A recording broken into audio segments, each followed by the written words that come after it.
Boa noite. Bem-vindo ao JA desta quarta-feira, 1º de agosto. Hoje é comemorado o Dia Mundial da Amamentação.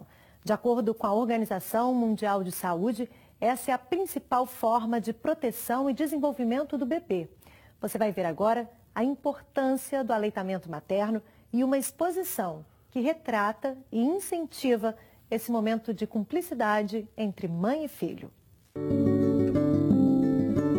Difícil passar pelo corredor desse shopping e não dar uma paradinha. Josiane foi a responsável por criar as 3 imagens da exposição denominada Gotas de Amor. Eu também não tinha fotos minhas amamentando meus 2 filhos, então eu senti essa necessidade de mostrar, e que elas mostrassem, que elas tivessem essa memória para os filhos dela, como é o ato de amamentar. De acordo com a Organização Mundial de Saúde, durante a amamentação, o recém-nascido recebe os nutrientes necessários para o desenvolvimento e a sobrevivência. As quantidades necessárias de cálcio, proteína, lípides, líquido. E para as mães, nós temos o benefício de prevenção de doenças como anemia, o retorno ao corpo pré-gravídico mais rapidamente, vínculo materno-infantil mais forte, você forma um vínculo melhor com a mãe. Débora não conseguiu amamentar porque eu tinha começado a dar ela de caixinha, aí depois que eu consegui outro jeito de dar ela igual a doações de leite, só que ela não acostumou, porque ela já tinha acostumado com de caixinha. Dados do Ministério da Saúde apontam que 40% das mães não conseguem amamentar os filhos até o 6º mês de vida da criança. Essas mães, elas não têm que se sentir culpadas e nem frustradas. Elas têm alternativas de buscar os bancos de leite das maternidades para que possam disponibilizar algum leite para que ela possa ofertar para o seu filho. E lembrando também aquelas mães que têm aquele excesso de leite, que entrem em contato com os bancos de leite também, que possam doar o seu leite. Uma mulher foi esquecida sozinha dentro de um posto de saúde em Campos Gerais, no sul de Minas. Ela estava em atendimento e se desesperou quando percebeu que os funcionários foram embora e a trancaram na unidade. Negligência, ó, minha mãe aqui dentro do PSF, entendeu? Trancaram ela aqui dentro, ela tá passando mal ali dentro. O caso aconteceu neste PSF do bairro Jardim Botânico. Dona Maria de Lourdes explica que tem vários problemas de saúde e foi até o posto para fazer uma inalação. Mas o desespero tomou conta quando ela viu que não tinha mais ninguém no local. Eu senti mal lá dentro, aí que eu estava fazendo inalação, aí cheguei lá e parei com o aparelho, fui lá dentro pedir socorro, parece que eu não estava passando muito mal. Aí quando veio me deu o desespero que não tinha ninguém. Não tinha ninguém lá, eu corri nos cômodos lá, com fardo de ar, passando mal, não tinha ninguém para socorrer eu. Bruna foi quem socorreu a mãe e ainda gravou o vídeo indignada com a situação. Faz umas 2 horas que ela tá aqui, entendeu? E ela tem problema de coração. Fazendo uma inalação, eles trancaram aqui dentro. E aí, como é que faz? No que eu fui buscar ela, o PSF já estava fechado. E ela estava desesperada lá dentro, eu sem poder acalmar. Eu falei assim, o que eu faço, meu Deus? Eu liguei para a polícia não compareceu, mandou eu acalmar ela no local que eles iam ver um método de tirar ela lá de dentro. De acordo com a enfermeira, Dona Maria de Lourdes estava nesta última sala fazendo inalação e desconfia que a paciente tenha dormido e não tenha escutado o barulho do pessoal saindo. Eu coloquei a inalação para ser feita e falei com ela que ia demorar uns 10 minutos e saí para fazer outras coisas, né?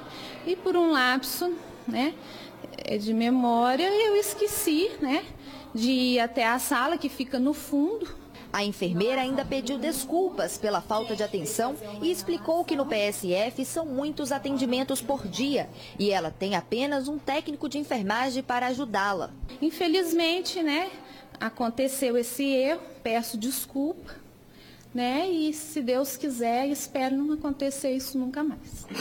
É pra você ver, nem terminar de fazer a inalação, ela não tinha. Pega lá o copinho, mãe, pra ver, tá cheio, né?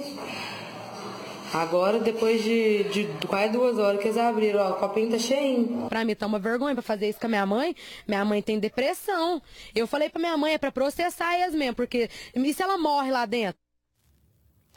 Um médico que já foi vereador de Juiz de Fora foi denunciado por uma jovem que disse ter sido assediada em uma consulta. Ela disse que foi apalpada durante o atendimento no plantão de um hospital público e não foi a primeira vez. A denúncia foi recebida pela Delegacia do Conselho Regional de Medicina em Juiz de Fora e encaminhada para a Corregedoria do órgão. De 2012 até agora foram registrados 5 boletins de ocorrência contra o médico, 3 só em 2018. O relato das vítimas tem pontos em comum.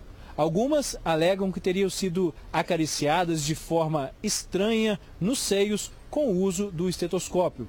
E outras chegam a dizer que foram tocadas diretamente pelas mãos do profissional. Todos os casos teriam ocorrido durante atendimentos de emergência. Uma jovem de 23 anos contou à polícia que no último dia 26 procurou atendimento de emergência em um hospital e que teria sido tocada de forma maliciosa pelo médico.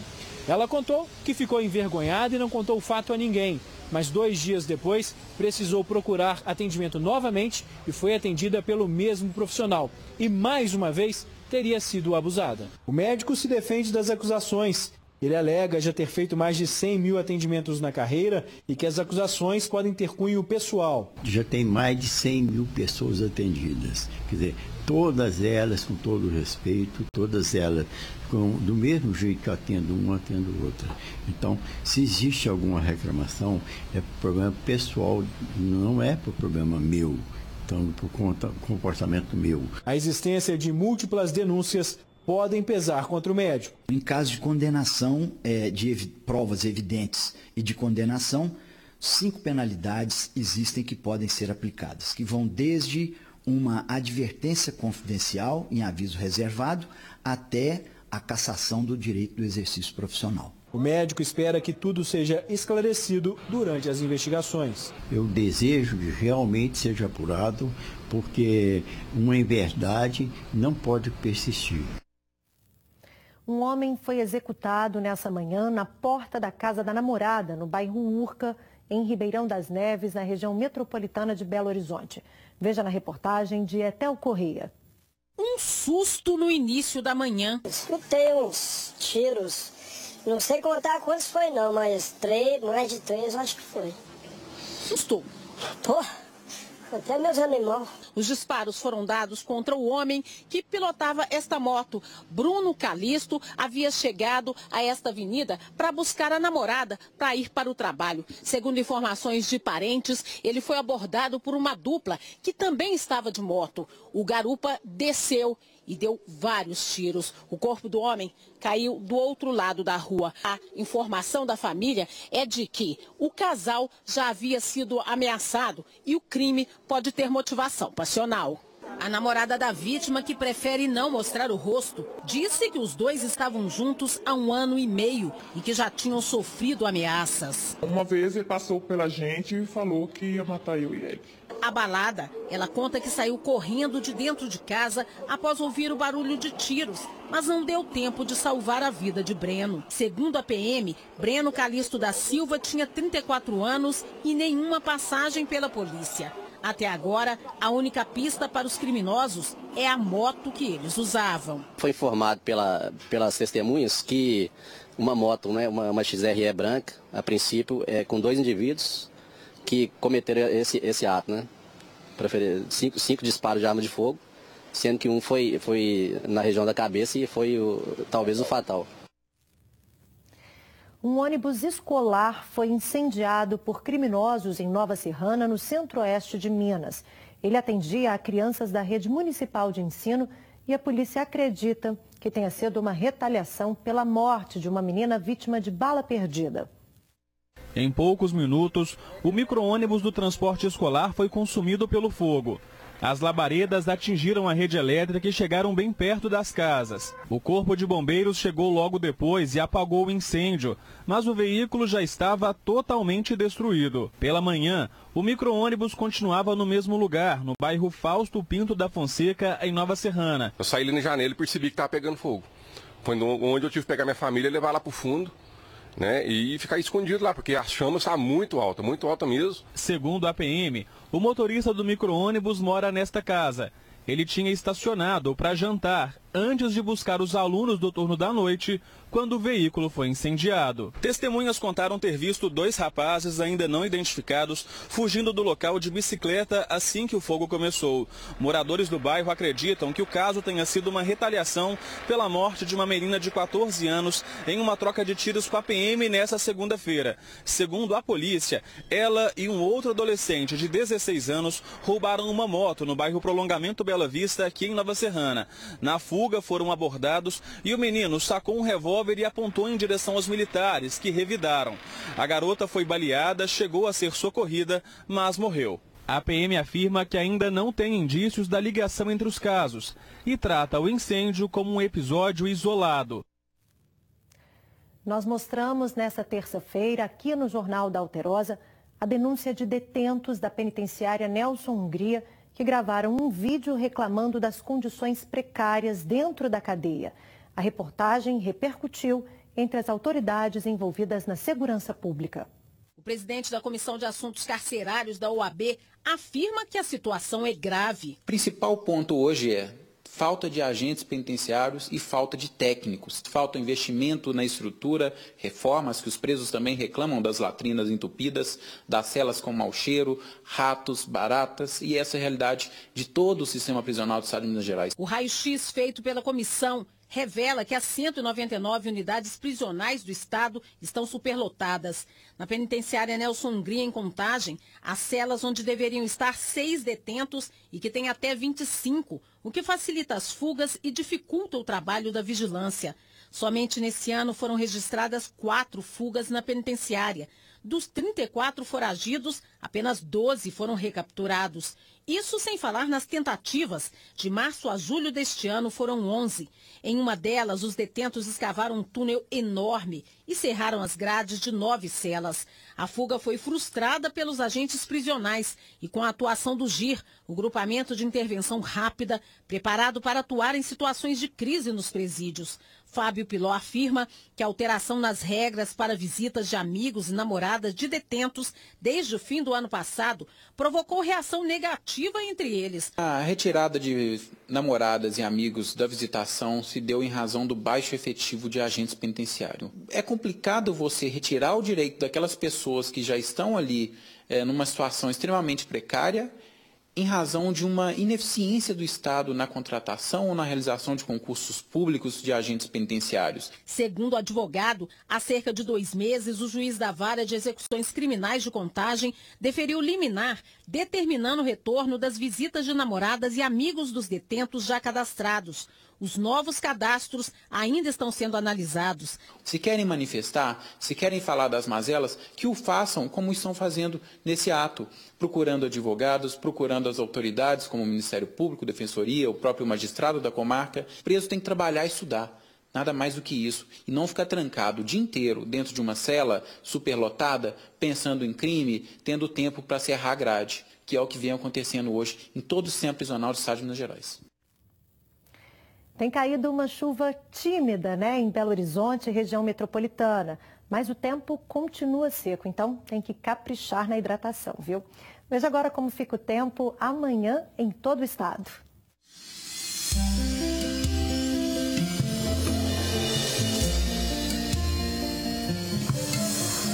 O céu fica parcialmente nublado e com possibilidade de pancadas de chuva isoladas em boa parte do estado. Sol e névoa seca no norte. Na capital, mínima de 13 e máxima de 23 graus. Em Carmo da Mata, os termômetros vão de 12 a 28. De 14 a 26 graus em Casa Grande. Variam dos 10 aos 24 em Resende Costa. E em Januária, mínima de 11 e máxima de 32 graus. Agora nós vamos falar sobre um assunto que faz parte do nosso dia a dia. Os perigos ao usar o fogão. Em casos de crianças e idosos, os cuidados devem ser ainda redobrados. No último fim de semana, um senhor de 96 anos morreu em um incêndio depois que o cobertor em que ele estava enrolado pegou fogo ao acender o fogão. Veja agora as dicas do Corpo de Bombeiros para evitar acidentes na cozinha. Dona Cleide tem 77 anos, é super ativa e faz de tudo em casa. Mas ao preparar qualquer alimento no fogão, a atenção fica redobrada. Isso porque ela já teve uma experiência bem dolorida. Eu fui fazer o biscoito, aí no que eu peguei a panela, a alça da panela fez isso e virou todo em cima da minha mão esquerda, né? E queimou muito. Situações de risco com idosos na cozinha são mais comuns do que a gente pensa. Segundo o Corpo de Bombeiros, somente neste ano já foram registrados 73 acidentes por superaquecimento de panela, por exemplo. Um caso grave aconteceu na semana passada no bairro Palmeiras, onde um senhor de 96 anos foi aquecer um café com leite envolto em uma manta e ela pegou fogo. Ele não percebeu e se sentou no sofá, que também ficou em chamas. O idoso acabou falecendo e 5 pessoas que moravam no local precisaram de atendimento. E acidentes como estes, eles podem ser evitados, gente. Aqui comigo está o soldado Glauber, do Corpo de Bombeiros, que vai nos dar algumas dicas de como utilizar o fogão de forma segura. Quais são as orientações principais, então?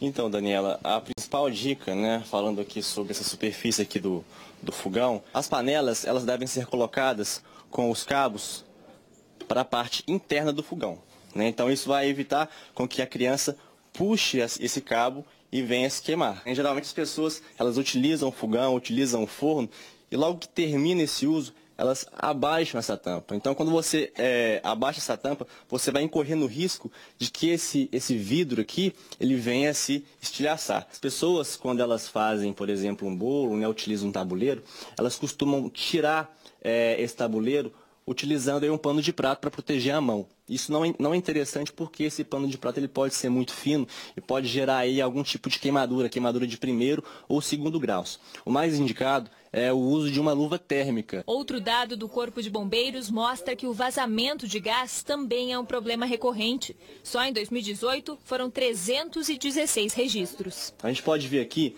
que esse botijão de gás ele está envolto aqui com uma proteção de pano, não é interessante, então o botijão ele tem que estar livre. A gente pode observar aqui que o registro de gás e a mangueira de gás da Dona Cleide, ela não estão em boas condições. O registro ele está quebrado, pode gerar um escape de gás, e verificar também a validade dessa mangueira.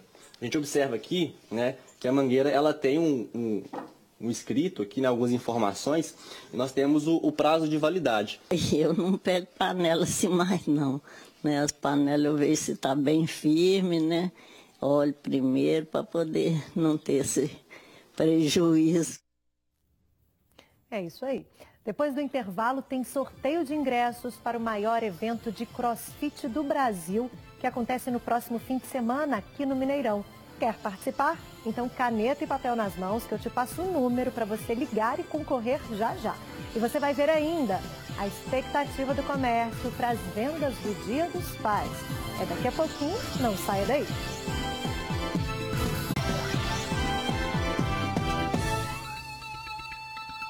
Belo Horizonte vai receber um dos maiores eventos de CrossFit do país. Quer concorrer a ingressos? Ligue agora para 3209-0966 DDD 31 e participe. O BOP Games acontece nos dias 4 e 5 de agosto no Mineirão. Além de aulões, workshops e palestras, o festival terá área de lazer, praça de alimentação, atrações musicais e espaços para a família. Para participar, então, ligue para o 3209-0966, código 31. A nossa produção vai entrar em contato com os ganhadores. Boa sorte! Tá chegando o dia deles, dos papais. Você já comprou o presente para o seu? A expectativa dos comerciantes é de aumento nas vendas e muitos consumidores, não querem saber de fazer prestação, não. Vão pagar à vista. O que você queria ganhar de presente dos Dia dos Pais dos seus filhos? Para mim, só um abraço e Feliz Dia dos Pais já me satisfaz. Aí o resto é com eles. Sapato, paletó e blusa social. Essas são algumas das opções que você pode presentear o seu pai. A gerente desta loja, que fica na região sul de BH, garante que todos os anos as roupas são muito procuradas. A nossa expectativa a gente já está conseguindo atingir, né, que é o crescimento de 10% a 15%. A gente está conseguindo superar o ano passado, que já foi muito bom. E essa época é o nosso segundo Natal, né? Outro segmento que também tem atraído os olhares de quem quer dar um presente ao pai é o de óculos. Nessa loja, as vendas para a data estão maiores do que no ano passado. A ideia é justamente isso, é mudar um pouco mais o presente para agradar nesse Dia dos Pais, né? Dar um presente um pouco mais inovador. E você, já comprou o presente do seu super pai? Se ainda não, muito cuidado para não se endividar. De acordo com a Câmara de Dirigentes Lojistas, cerca de 2 bilhões de reais devem ser injetados no comércio da capital para o Dia dos Pais. O segundo semestre é um semestre mais positivo para o comércio, que tem uma injeção maior de dinheiro, né, no bolso do consumidor. Né, algumas empresas e até judiciário já começam a pagar a primeira parcela do 13º já, desde agora. O dinheiro será a forma de pagamento mais utilizada pela maioria dos consumidores. Os consumidores, nessa nossa pesquisa, apresentaram aí uma preocupação em não se endividar para o futuro. Então, 2/3 aí quer pagar à vista mesmo. 1/3 com dinheiro e 1/3 com cartão de débito. Daniel já sabe como vai presentear o pai dele. Eu quero dar um terno para ele. Você acha que ele vai ficar feliz com isso? Acho que sim. Seja muito feliz, papai. É isso aí. O JA termina aqui. Você assiste agora ao SBT Brasil. Eu estou de volta amanhã, a partir das 7h15 da noite. Até lá.